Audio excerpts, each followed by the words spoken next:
這個主人正在炫耀自己的狗狗，他說狗狗通人性，愛乾淨，特別乖。然而下一秒，他卻扔下狗狗，轉過身，頭也不回地離開。主人的錢花光了，治病的藥也吃完了，他只能把狗狗交給好心的餐廳老板收養。狗狗好像意識到自己要被拋棄，一向溫柔可愛的它不停地嘶吼着。主人終於憋不住了，他走下車，哭着罵狗狗不懂事，最後還是沒能狠下心把狗狗留下。于是他們決定去北海道開始新的生活，一人一狗繼續出發。路上，狗狗把腦袋探出天窗，可愛的樣子連機車猛男都無法抵抗。然而剛到北海道，主人就後悔了，這裡正在經歷經濟危機，破敗的街道一個人也沒有。主人本想找份工作，但就連勞動局的員工都下崗了，無奈他們只得繼續上路，漫無目的的在山裡穿行。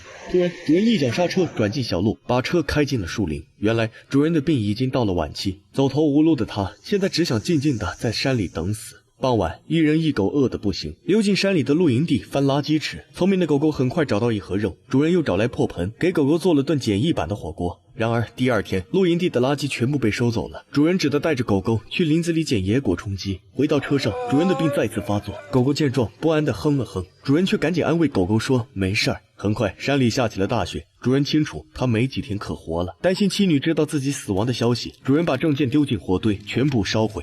接着又撬走車牌，磨掉了發动机號，一通忙活。他的病更加嚴重，眼睛模糊到看不清東西。他回到車裡躺下等死，看着狗狗不離不棄地守在身邊，主人掙扎着拉開車門，把狗狗放出去。去吧，不要回來，好好活着。狗狗走了，但主人已经没有力气再關上車門，他痛苦地蜷縮在車裡，無助地啜泣，哼唱着小時候最愛的兒歌。這個中年大叔絕望地等待着死亡的降臨。晚上，奄奄一息的主人聽見車外有動靜，狗狗竟然回來了，嘴裡還叼着食物。我不要，你自己吃。主人用盡最後一絲力氣，愛憐地撫摸着狗狗，不捨得跟狗狗告別，感謝這些年的陪伴。說罷便停止了呼吸。狗狗不知道主人已經死去。第二天，他還是來到鎮上，從垃圾桶裡翻找出食物，冒着風雪帶回車裡。冬去春來，屍體旁的食物堆成了小山，但狗狗卻一點沒吃。餓了，它跑到田裡吃泥巴；渴了，它鑽進山裡喝溪水。雪白的毛髮漸漸暗淡，狗狗日漸消瘦。這天，他照常來到鎮上為主人覓食，看見別的狗狗跟主人一起散步，狗狗突然意識到自己的主人已經永遠地離開了。